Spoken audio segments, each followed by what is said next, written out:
Hello.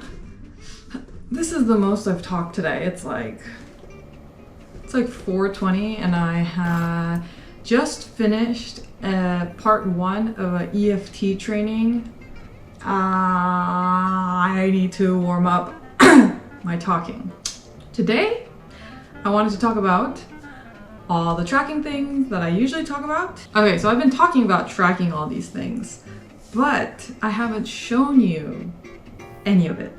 When I say I'm tracking, what I mean is I'm filling out this. Wow, look at it. It's very messy and I love it because I have a tendency to want to make my tracker and my journal look really pretty, and instead of like being more real with myself, actually I don't want to track this anymore, or this tracking thing isn't working. I tend to just want it to look pretty, so I'm actually very proud that it looks really messy. But anyways, what I have been thinking about is actually how I talk about, well, one of my biggest stresses in my life is money, right? And I've talked about that like all the time, and over and over and over I'm talking about how I need more money. But I don't actually check on that and track that as much as I think it actually influences my life.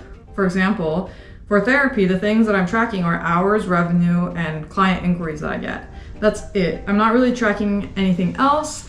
And I was journaling about it, and I feel like I was starting to feel stressed out about the fact that I'm not really tracking the progress that I'm making that would affect my hours and my revenue. So I decided to get rid of tracking my daily yoga and my daily moisturizing, because I was like, these are great and they're grounding and they do make me feel better, and I sleep better and my skin is moisturized, and that helps because then I'm more confident when I am like at the gym and I'm wearing shorts and stuff like that. But I was like, you know what, that is like way more minor compared to the fact that like I need to make more money. So I was like, okay, you know what, I'm gonna get rid of this and I'm gonna start tracking the marketing things that I want to do to get more clients. So I decided on a weekly, I'm saying it's gonna take me 7 minutes a day. That's the goal. I don't want it to be too big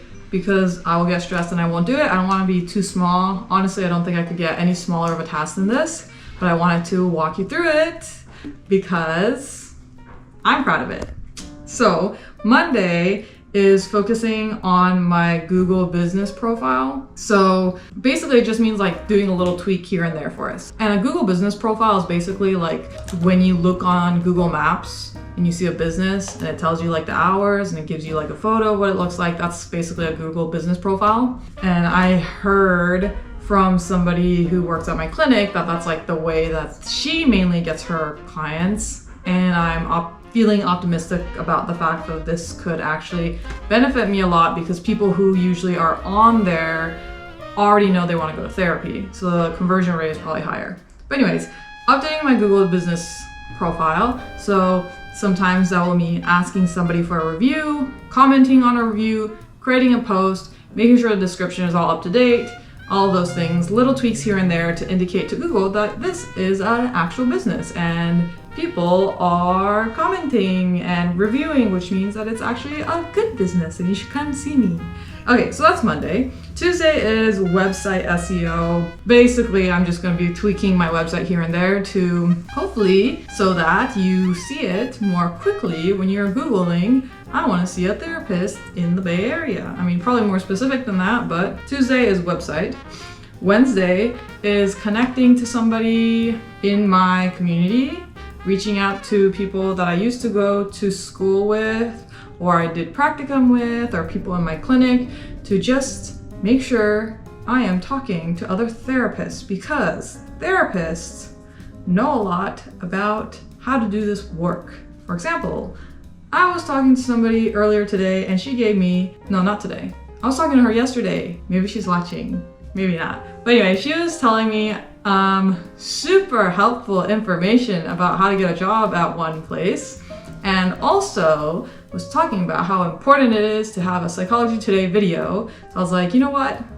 I need to just do this. So I literally just did it that day. Hey, and I made my video, and it's not the best, but you know what? It's up there, whatever. So Wednesday is connecting with somebody.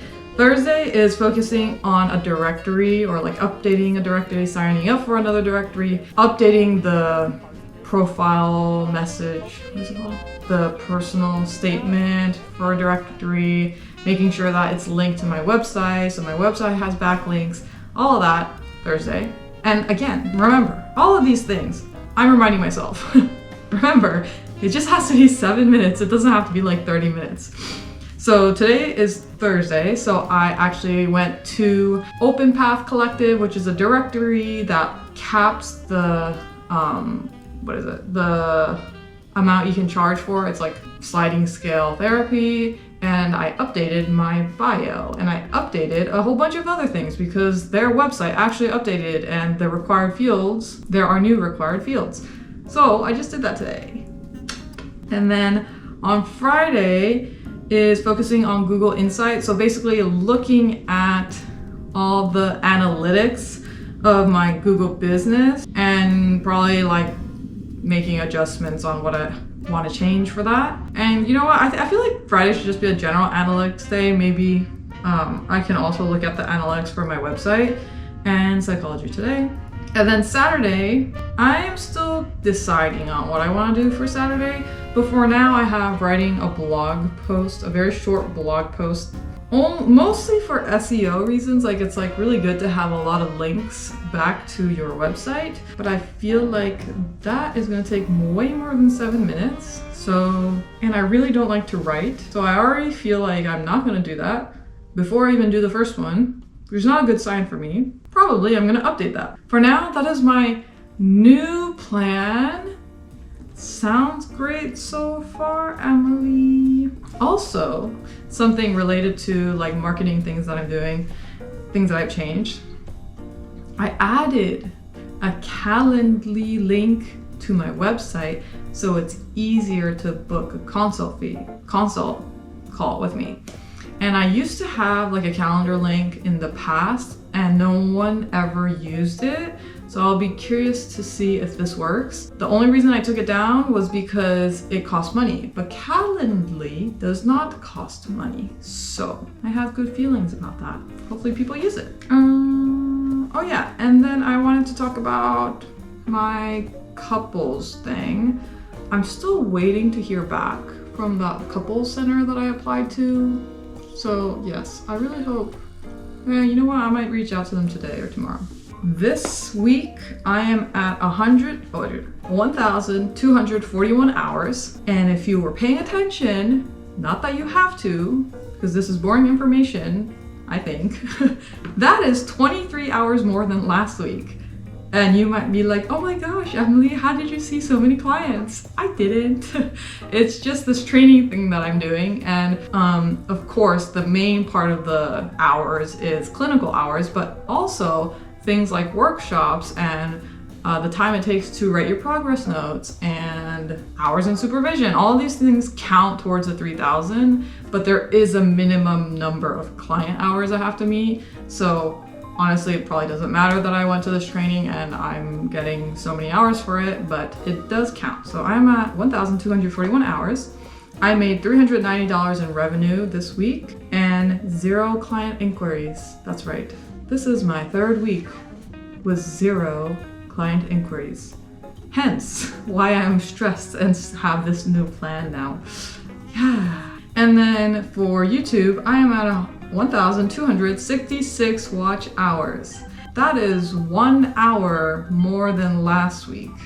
So this may take a very long time to get to 4,000, but nonetheless, it is being tracked now and I will know. Yeah, but I have noticed, not that it probably matters, but whatever matters to me, that with these types of videos that I've been doing where I literally just like talk about the update of my week, you all actually watch the video longer. Like I have more watch hours from those videos than my other videos where I'm like trying to be more helpful. I don't know, just the thing I noticed. Just the thing I noticed. Yeah, that's it for my like update. My thoughts as a therapist this week.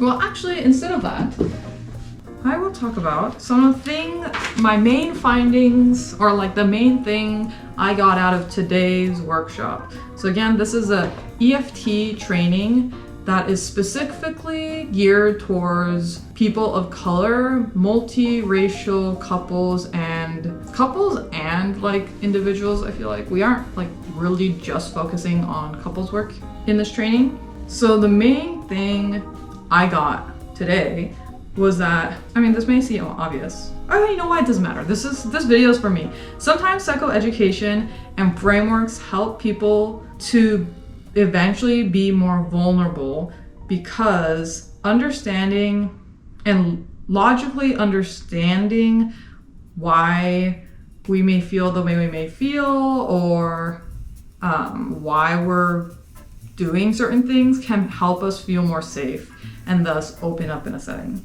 And I thought this was really interesting because a lot of times I hesitate to bring in psychoeducation and like logic my way through some of the things clients are saying, because I'm like, oh, like things don't have to make sense. It's not like, I don't want like clients to feel like their life can be applied to a framework. But I do think it has been helpful for me when my therapist is like, oh yeah, what you're saying makes sense because of there's this theory, da da da da da. And I'm like, wow, yeah, you're right. It does make sense. I do feel like I'm able to relax a little more knowing that like what I'm experiencing is common enough that there's some kind of model for it. And related to that is, this is just like a small note I wrote, organized suffering is more conducive to growth and change versus when it's confused suffering, it feels more stuck. And I also agree with that. And this is like connects to like a Gestalt value that when you're confused, there probably could be more awareness. There's like missing awareness to what your experience is. So when you bring more awareness to it, it starts to make more sense. And when it makes more sense and when there's more awareness, then there's more choice. And if there's more choice, then there's more, wait, did I miss that? Awareness, choice, change. And then there's change. Oh God. Okay. Yes, another thing not related to this was that, okay, the facilitator's name is Dr. Paul Guillory. He advocates that we bring in race as a therapist and not wait for the client to bring it in. But it's also really important to like assess how much the client is willing to talk about it. If we don't bring it in, sometimes the clients feel like they're not allowed to kind of talk about that in the space. Oh, yes. The facilitator advocates that if you hear a microaggression that happened in a client's life, maybe it's within the couple, maybe it's just like the individual and they're talking about a microaggression. Maybe they don't even mention it's a microaggression, but you kind of notice that like, oh, that could be a microaggression. Then instead of waiting for the client to be like, oh yeah, and that actually hurt my feelings and that was actually a microaggression, that was not okay. Instead of waiting for the client to say that, because they might not actually recognize that it's a harmful comment that someone is making, it is important to slow down, ask more questions, and maybe hint it may have been hurtful when someone said that. And kind of like put breadcrumbs like down, like, oh, was that, like, that sounds kind of hurtful when someone says that. Kind of like seeing if it was, instead of waiting for the client, because the client may not feel like they're allowed to be heard, or they might have numbed themselves from the hurt, or they might not know how to advocate for themselves in that way. So, Emily, it is important that you don't always wait for the client to bring up things or like explicitly say something bothered them. I tend to do that, like I mentioned in last week. I'm tracking them, I'm on the same train as them, I'm like, I'm with them. But sometimes it really does help when I get off the train and I'm like, oh my gosh, wow, that was shitty. Huh, was that shitty? Yeah, that was kind of shitty, like it really does help when somebody points that out.